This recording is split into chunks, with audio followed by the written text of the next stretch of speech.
Happies. Welcome back to Happiest Sober Podcast. I'm here with my mom. Hey, Mom. Hello. Hi, honey. How are you?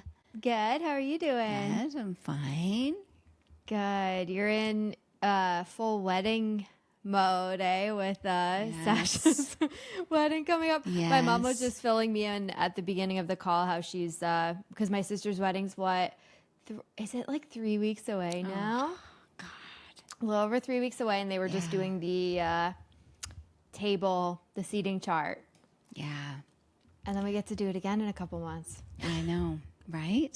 Maybe we'll have a little bit of a basis. 100%. This will be the framework because it will be much of the same people. Right, but tweaked a little and, anyways. And I was at Sasha's bachelorette party this weekend. Yeah, it was so fun, Mom. Like, Yeah. we had such a good time and laughed so much. Sasha said, like, on and on how much of a great time she had. And Yeah, she did.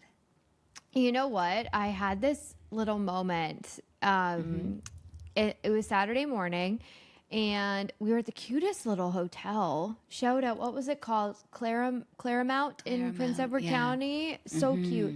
And they had, like, downstairs, actually a level below the lobby, they had this little cute coffee shop with, like, pastries and stuff. And so I went down there, like, Saturday morning. Cass and I went to go bring up coffee and breakfast things. First of all, the guy that worked that little coffee shop, we are obsessed with him. Like, he was like, I was like, I have to go see Sonder. He was so much fun. But I went back down. So Cass and I did a little coffee run, and then I went back down to bring up like a second round of coffees for us before we were heading out for the day. And I had this little moment. I was standing in line, and it was busier because it was a bit later, and there were like other people in line, and like a little family in line in front of me. And I was just thinking, like, oh, this is so cute. Like, how nice is this? It's so fun being away. It's so fun staying in a hotel. Like, we should come back to this area more often. And I was kind of just like people watching and thinking about what they were doing here. And then it dawned on me that, like, it's also wine country. Like, a lot of people go there to do the wineries, and it hadn't even really crossed my mind, which is ironic because that's exactly where I was for a bachelorette a couple months ago when we were doing the whole wine tour thing, which I did a full episode about. But I had this real moment, Mom, of like, I would not be having this little happy moment standing here right now if I was here doing the wine country thing.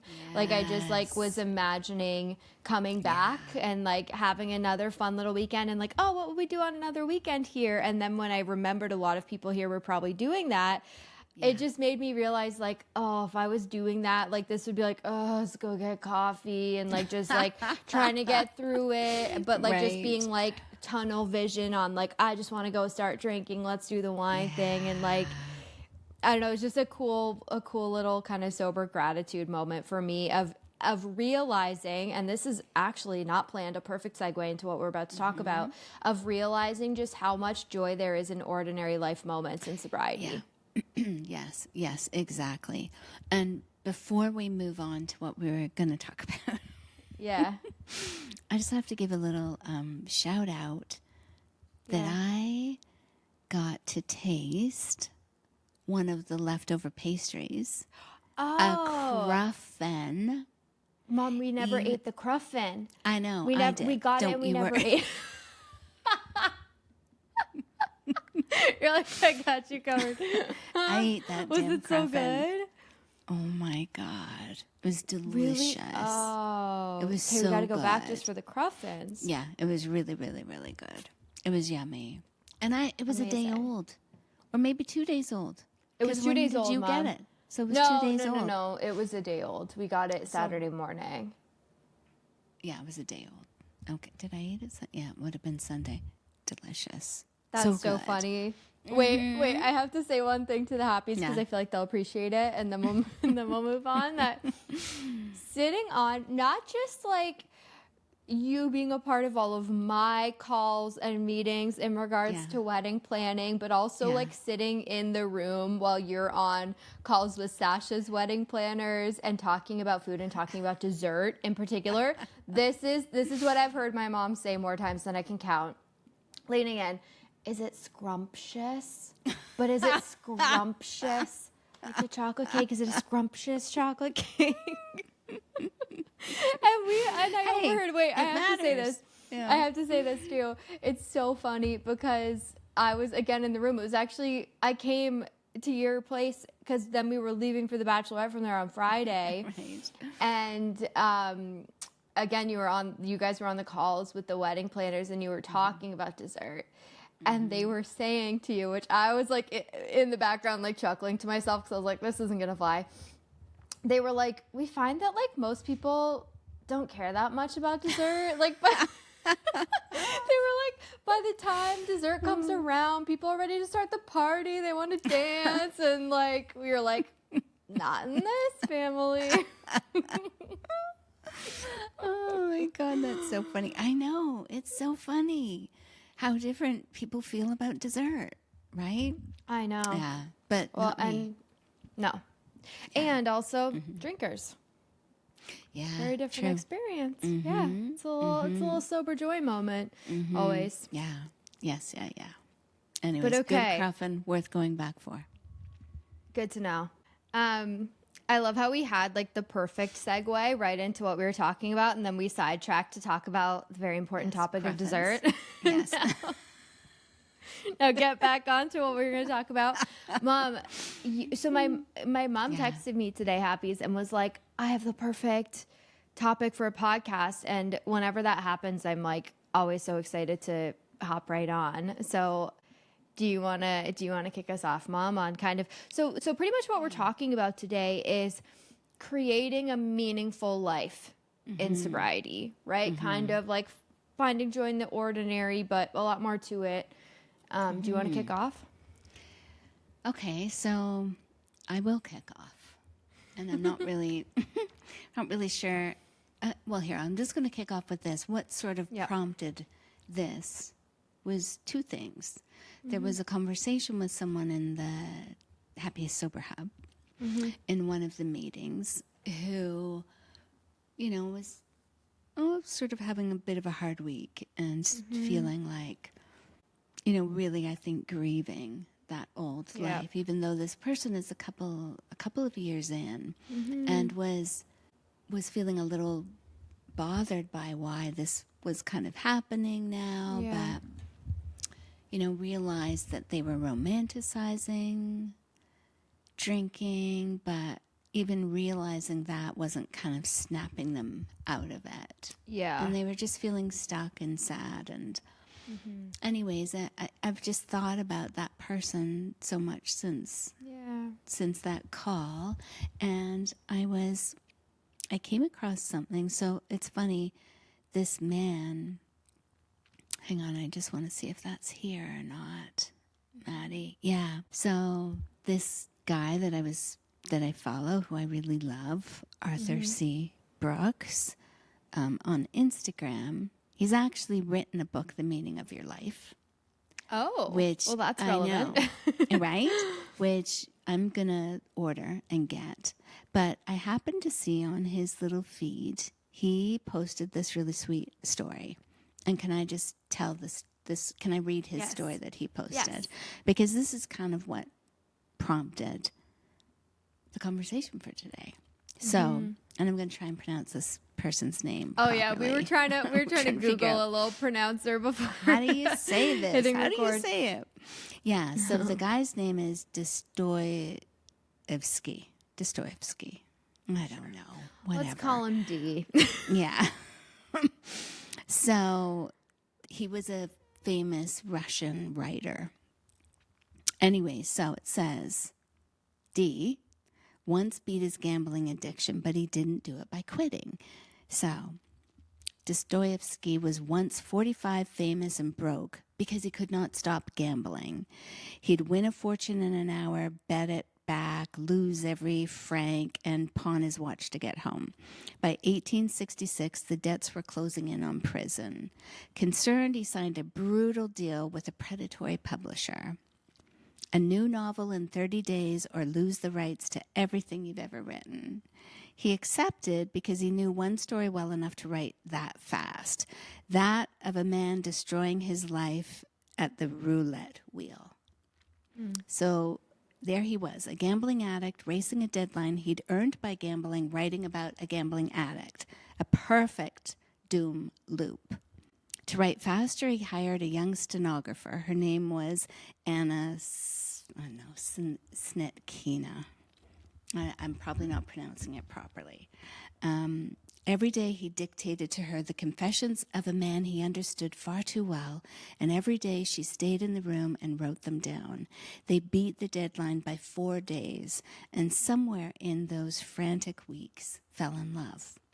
You'd think the love story was the turning point, but the loop cracked somewhere stranger.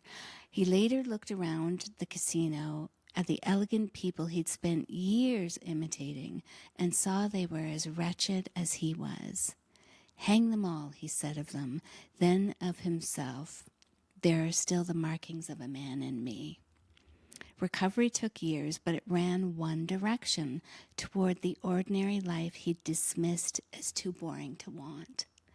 Turns out the casino rush was misplaced. The real thing, work, a marriage, a faith, children underfoot, was what he had been hoping for all along. Dee's lesson is this. You rarely break a doom loop by fighting it head on. You break it by building a life so full of meaning, the loop runs out of room. Build the life and the compulsion starves. Anyways, So good. I thought that was so, so, so good. Because I think that is it. That is the secret. It's not just that we stop the thing, in our case, drinking. Drinking. Right? Yeah, drinking, drugs, whatever that is.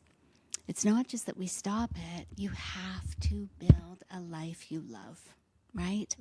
And I thought that is such a great thing to chat about.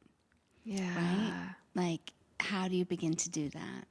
And then on that line, wait, before I go on, do you have anything about that, Maddie, that kind of... I do, but I want to hear you finish your thought, and then I'll share mine. I was going to say, so I was thinking about that and thinking about that, and then as I was getting ready this morning, because it's so true. It's so true, right? Like, if you stop doing something but you change nothing else, nothing is going to change, right? Yeah. You need to build something you love, a life you love, right? And so then I happened to put on, as I was getting ready this morning, the Diary of a CEO podcast, and the guy on there, I don't even know who it is. I should look up. We'll find it, and you can put it in the in the notes so people can listen to that episode if they want.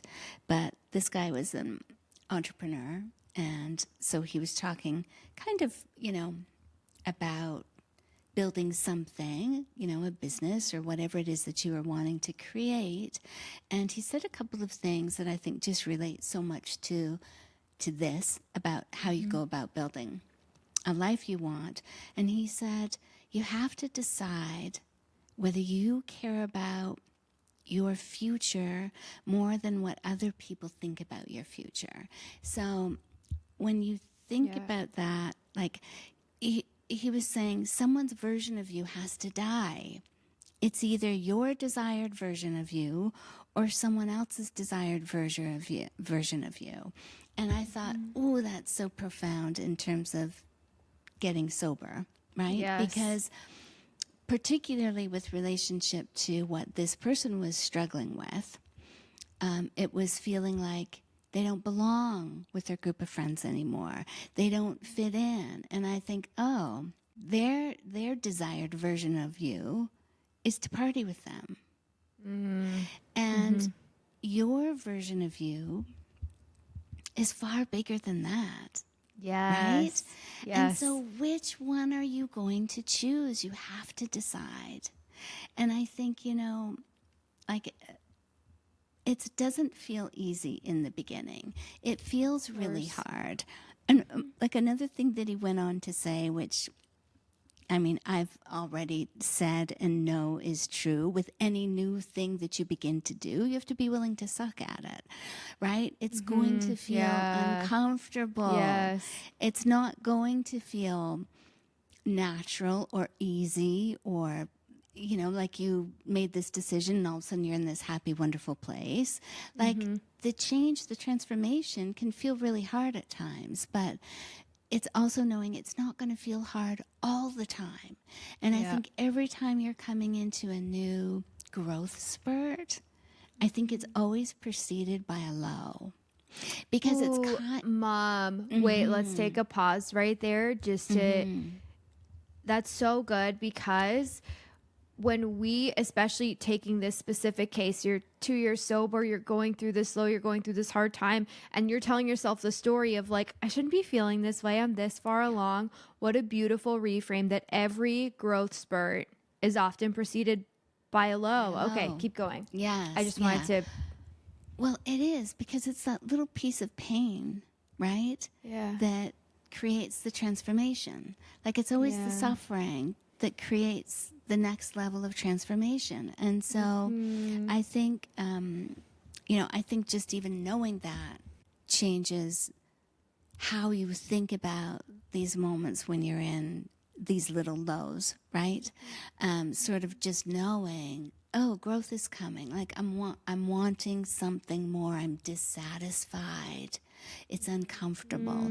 It's hurting. So what is going to be born out of that? So either we retreat, we go backwards to what's familiar, what's comfortable, and we stay small. Our life doesn't change. It goes on a repeat cycle. Yes. Right? Yeah. So or, good. yeah. Or we stay with it and know that something is being born out of this discomfort. Right? And one other thing that he said, it was about being a work in progress. Is it like, am I willing to be a work in progress? Or am I unwilling because I want to keep the status with the people in my life? I want to maintain the status quo, and that when I'm translating it into the sober journey, I'm like, oh, you want to still be accepted as one of them. Yeah. Even though you're not anymore. Yes. You're not one of them anymore. And so. And what a gift that you're not. Even if that feels painful for the part of you that wants so badly to feel like you belong, you didn't want to belong to that anymore. You didn't want to be a part of that club anymore. For good reason. Yes. It wasn't just really on a good whim. Reason. Yes. It wasn't just like, oh, hey. So true. Hey, let me give this a shot and see how. No, it was a good reason, right? That's pain that brings you to this point as well, right? Yeah. Just some kind of discomfort, some level. Doesn't have to be rock bottom. We all know that. But something isn't in alignment anymore with what you're choosing, right? Yeah. Anyways, those are my thoughts. What do you... I'll stop rambling here. No, you were not rambling. That was so good. Oh, I love that so much, Mom. And I think you hit so many valuable, important points, you know, even just from that story of realizing actually what I wanted more than anything else was all these things that I deemed ordinary and boring, right? And I think, yes, and I think that is what happens when people get sober and don't change anything else. Like when they get sober and they've removed the alcohol, and that's it, then that's why it's so easy to go back, because you're like, it's not easy to go back. We know that, but I just mean it's easy for them to decide to go back because they're like, well, I got sober and I don't feel better. Like, what's the point? Right. Yes. Yes. And so that is so true, that it's not just about getting sober. It's about now, like, the solution's never going to be in going backwards if you feel unhappy in sobriety at this time because you were so miserable drinking that you decided to make this change, even though it's a really hard one to make. And so absolutely the solution is, okay, so now that I've removed this thing that I know was toxic in my life, that I know was making me struggle, if something's still missing, What is it? Like, let me go build a meaningful life. And absolutely, right? And, it makes me think how when it was specifically like, oh, the things I deemed too boring were actually what I wanted. And it always makes, like, there's a quote I read ages ago that I always loved so much, which was someone who said something along the lines of, I realized that the small joys actually don't feel different to what I've deemed are the big joys. Like you put off, right? Like you put off, on my vacation, I'm just counting down to vacation because then I'm going to feel good and happy, or like the big life milestones or getting the external things. And it's like the joy, the feeling, the emotion, the state of joy on the big things, on the big days that you deem are kind of like you've in your head reserved, those are the days I'll actually be happy, is not different than the joy you can feel on an ordinary day, having your coffee, grabbing lunch with a friend, laughing. Like that, actually the experience of it is the same. Right. And most of life, this is like the book I love, The Unexpected Joy of the Ordinary by Catherine Gray. Like 95% of life is in the ordinary. Most of, like, we exist in the day to day. You go on, most people maybe one vacation a year, maybe more, maybe less. Like, you know what I mean? Or all these like big things are a very small blip in our lives. Put all the importance on those exactly, things. Exactly. Right. So and good. Yeah. I recently read, and it's funny because there had been conversations in the hub along these lines, and I kept trying to articulate it in meetings. And then I read someone, it's, I'm sure a lot of people here follow her. I think her account's called M on the Brain. She wrote such a good newsletter talking about why, like, when you get what you think you want, you don't feel any different. And it's because whenever you want anything, it is because of how you believe it's going to make you feel. You're not ever chasing a thing, you're chasing a feeling. And so when you're like, oh, when I get this job promotion, then I'm going to be happy. You get the job promotion, you don't feel the feeling of joy that you thought it would bring you because you're going to feel. Yes, because nothing joy doesn't come from external things. Exactly. Right. So then what happens is you get there and you just move the goalpost. Like you accomplish the thing, and then rather than actually stopping and appreciating where you are, you're just like, okay, the next thing must be the thing that's going to finally make me feel however I want to feel. Yeah. And people in sobriety do that. Oh, if I get to 6 months, like they have these, when I hit that 1 year, then. And it's like, isn't that so sad? How we actually postpone happiness, don't we? We postpone our own joy because we think it arrives. Like once I arrive, then I'll feel joy, then I'll feel worthy, then I'll feel good enough, then I'll feel like all of that. Yes, we do. We don't allow ourselves. We put it off. Nope. I'll feel happy when this thing happens. Oh, sorry, that's just even sinking in for me. Because then how often are we blocking, cutting off, preventing, putting up obstacles to just our own day-to-day joy? Because we think it's attached to some kind of accomplishment, or it's attached to a milestone. It's attached to when I lose the 10 pounds. It's attached to when I get the promotion. It's attached to when I find the husband. It's attached to, right? Yes. Like when I go on the trip, when I whatever, when I hit a year, when like it's attached to something. And so then you are not open to receiving it. You're not looking for it in just the ordinary day-to-day humdrum life. Yes, and that's where it is. Filled with beautiful things. Yes, because really it's in that present moment, isn't it? It's in finding appreciation in the present moment for whatever the thing is that's happening. Yes. Oh, that's so good, Maddie. Good. And you know what else, too, that we had just in last night's meeting, we had such an interesting conversation kind of about this, funny enough. Yeah. You know what's so funny, Mom? I find lately, and I'm curious if you've ever felt this or noticed this. I always feel like lately things I'm like thinking about or that feel so relevant are the conversations that find me, or the like, or even like I'm subscribed to people's newsletters of like, you know, writers or whoever that I like, and like they write about something and I'm like, that's exactly what I've been thinking about. It's like, it's funny how life can kind of line up that way, right? But anyway, so having just like read kind of what we just talked about, one of our members in the hub had, because we have monthly intentions setting calls in the hub, which I always love. We all get on and share like what are our intentions for the month ahead. And one of our members had an intention that I loved so much, which was kind of exactly what we were talking about. Like, I want to inhabit the joy of the life that I've built right now, rather than constantly looking to the future. So good. Right. But it was interesting because, you know, on our call last night, this person shared something they're wanting, like they're identifying, I don't think I'm super happy in this area of my life, and I'm wanting more, but then is that kind of directly contradicting what my intention was? And what I said in response is, I don't think those have to be contradictory. I think they can go hand in hand. I think you can love and appreciate so much of where you are while still reaching for more, while still, it like loving where you are does not mean settling ever.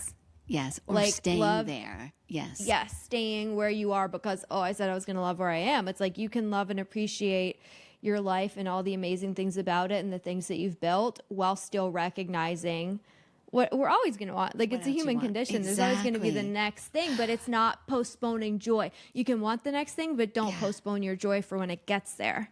Yes, and I would even say it's more than just the human condition.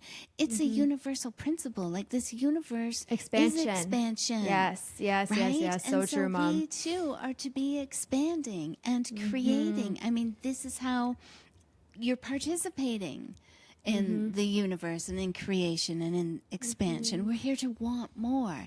So it's not about being dissatisfied with where you are, because actually I think the more you appreciate and love where you are, the faster those other things that you are wanting then show up when you're in a state of gratitude and appreciation. It's so true. It's so true. And it will forever keep going. Like, then want more.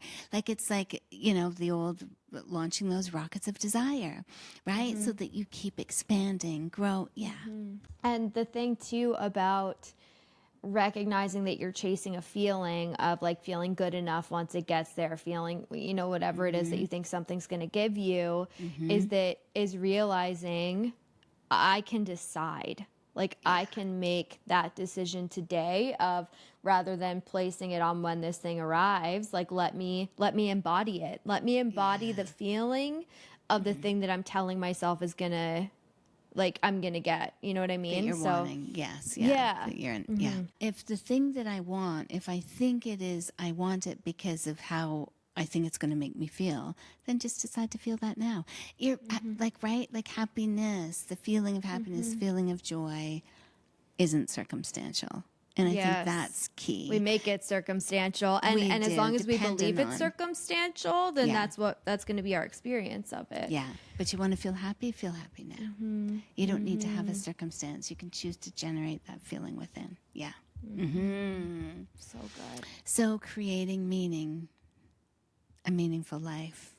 Yeah, so let's really bring it back to if someone is sober, in sobriety, and they're feeling that sense of exactly what you described, like, I'm not feeling as happy, or I feel left out, I don't belong to this anymore, and we're you know, saying create a meaningful life. Like, what would you, if someone's like, how? You know? So, I think, you know, if you don't feel like you are belonging in your old circle of friends, then what are you longing for? You're longing for connection. Yeah. So I think I would reach for that. So it could be as simple as, like, are there sober meetups? Right? Like, and where, it doesn't have to be AA. Or they're just sober meetups. And actually, I went on and looked. Particularly, I did, particularly in this person's area, because I was just curious. Yeah. And there are some meetups just like for coffees. Oh, I love that. There's meetups. Like sober meetups? Sober meetups. Oh, amazing. For coffee and conversation. There's sober meetups for board game nights, like in a little board game cafe. There's sober meetups for hiking. There's like, so there was a few groups in that area, and I was like, so that it's not a 12-step program, because, you know, some people don't want that. Yep. And if you're just wanting connection, then I was so surprised, and I actually looked in another place as well, a completely different country, and I was like, oh, sober meetups there too. Wow. And I think, yeah, like, so what is the thing, like, how, even for myself, so by the way, we went on a walk because I learned that there's an extended boardwalk. Sash and you I. and Jack? Oh, you and Sash. Okay. Me and Sash. Because I learned I thought the beach just was short.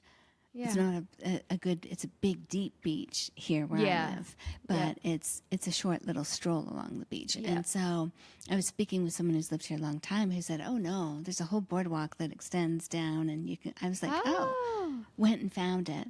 It's so pretty. And we have to go next time. Yeah, down by the water. We'll go next time. But what I saw was there's this whole gardening community, and I know, and it's like recycled trees. There's these beautiful garden boxes. So I'm like, we talk about creating meaning, because looking at it made me just feel happy. I just got a little shot of joy, like, oh gosh, like, and it's so pretty, this little area they created. Has little picnic tables, there's like running water for the birds, whatever. And I was like, okay, that just lit me up a little bit. So I'm gonna look on the Coburg community and see if there's a little gardening thing, because I think people volunteer to do the gardening, maybe, so I'm going to do it. And I think I love those that, are things, Mom. and following those little little things, things that light you up. And another one, like we're doing a little cooking class in a couple of weeks with. I'm very excited about it. I know, me too. And I think, oh, that always lights me up. So when we think about adding meaning, I was thinking even this morning, okay, I need to find a little cooking class that does like pasta and Italian food, because I feel like I want to learn. And so I think we build meaning by just following those little sparks and deciding, I'm going to do it. Maybe it feels scary. Maybe you feel nervous. Maybe you feel, but I think that's what you do. You follow those little hits, right? Where you get that, oh, I'm curious about that, or that feels interesting. So I am doing it. And I was also thinking, I think I'm going to find a little spot around here to volunteer too. Oh, Mom, I love that idea. Because I think it's a way of just connecting with just community, right? Doesn't necessarily, of course, have to be sober, but it's just something, because I think too, when you feel like you are contributing in a different way than maybe you normally do, right? That's outside of your work. When you are doing something for others, I think you can't not tap into joy, right?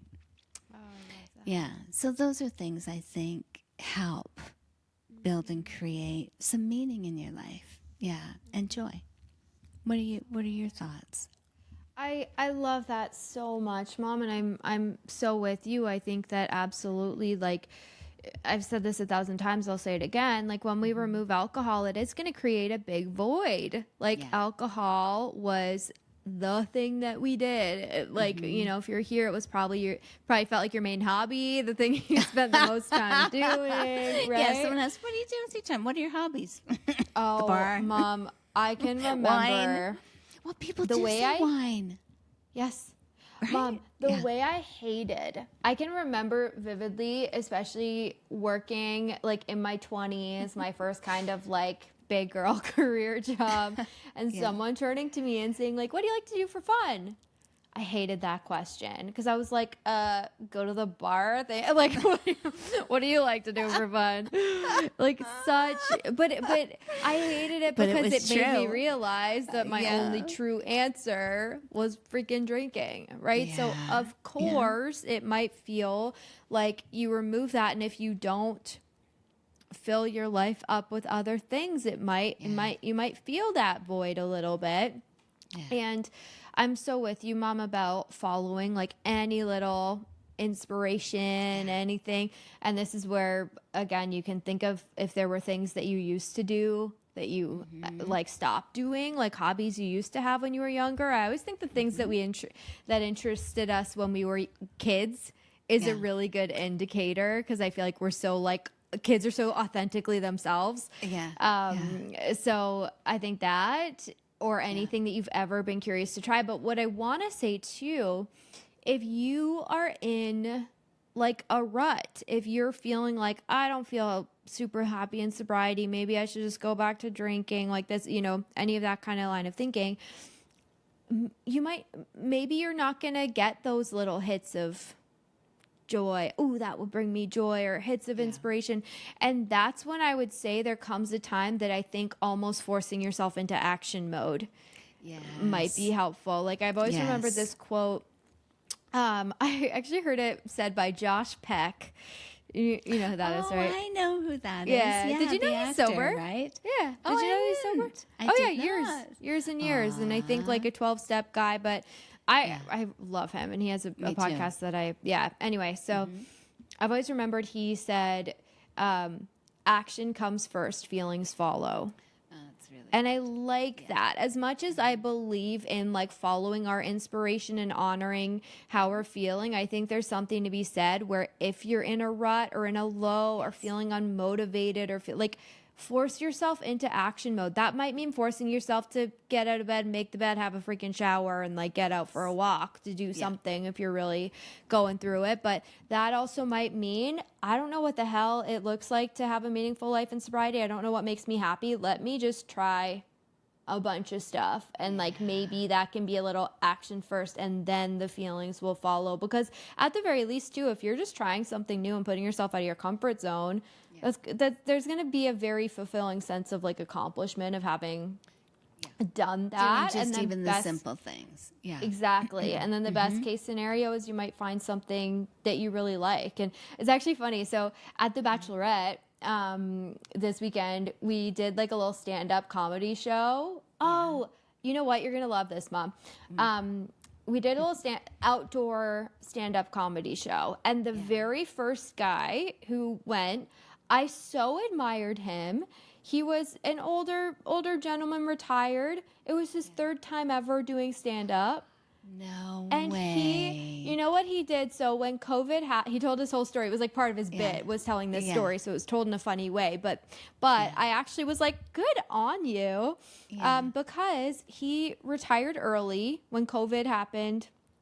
He moved out that way from He's like, I don't have to live in Toronto right now. Moved out to Prince Edward County and retired, and then found that he was just doing nothing.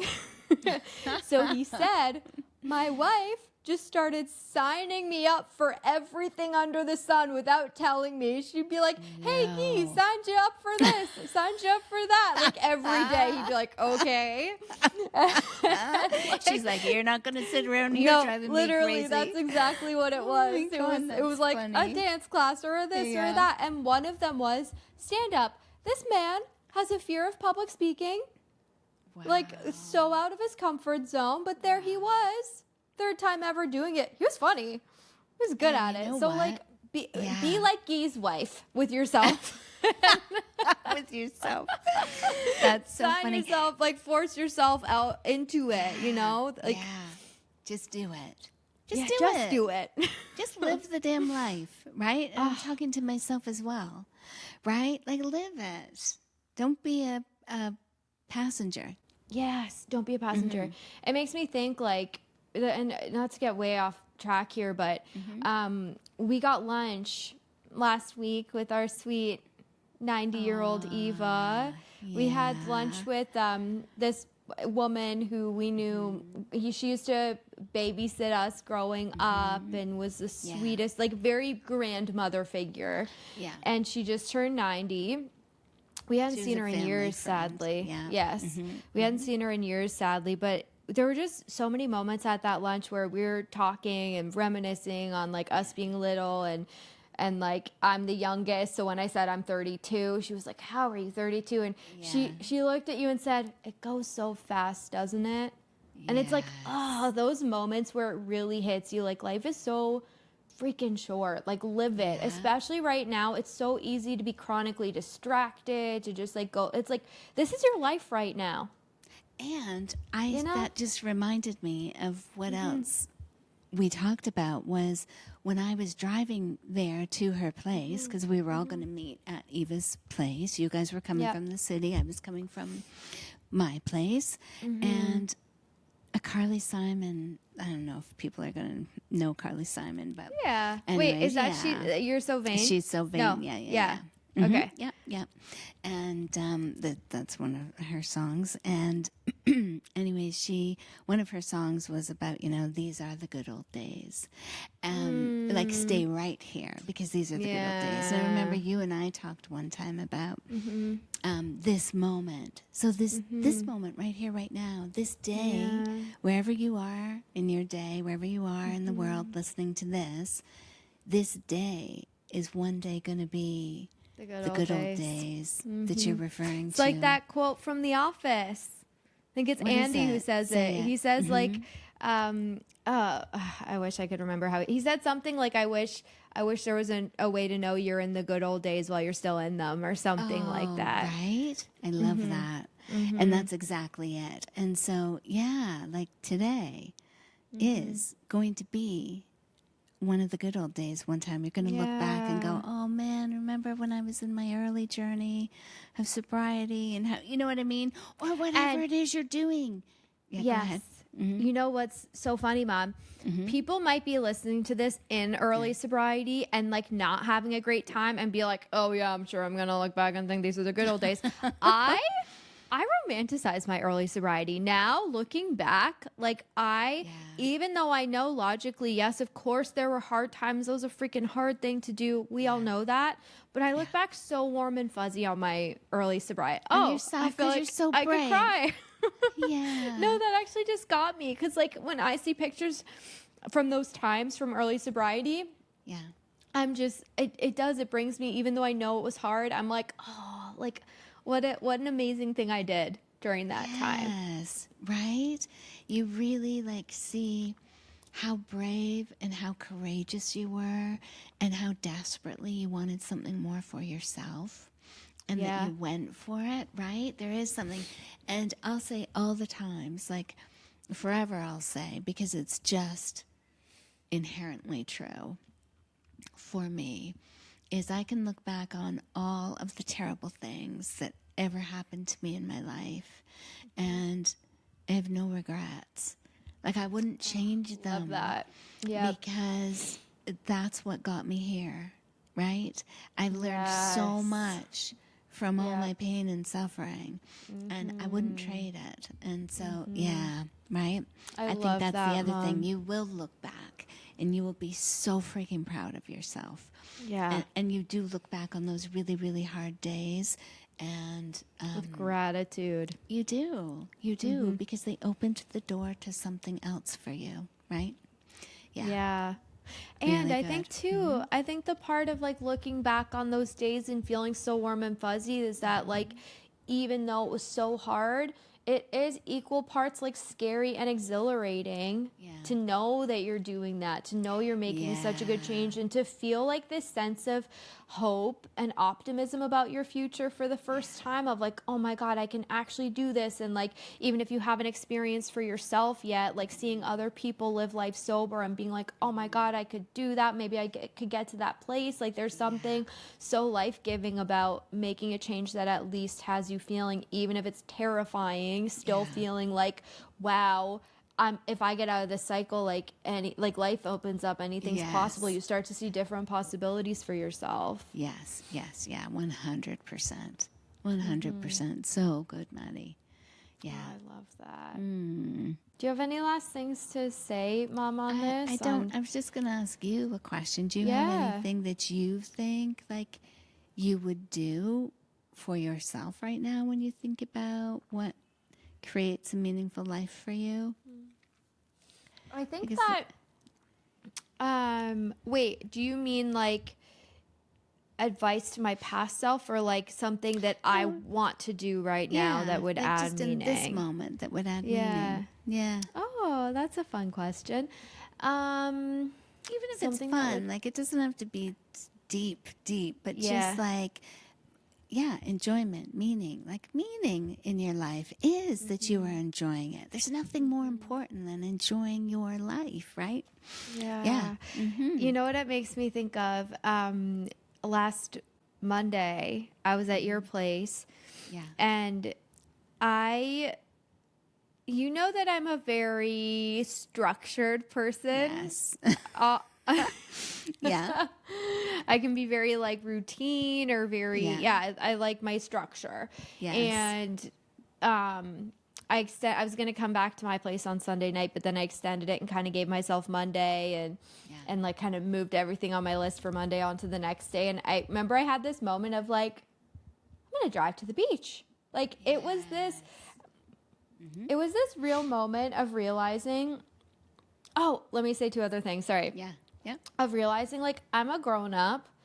I don't exercise my free will enough. Like how easy is it to not exercise our own free will of like nothing stopping me from just doing that, from like going out and just on a whim doing something that feels that a little out of the ordinary, that feels happy, right? And you know what else is so funny actually, that two different moments over the bachelorette weekend. So we went to a little day spa, and there was this really sweet little family there.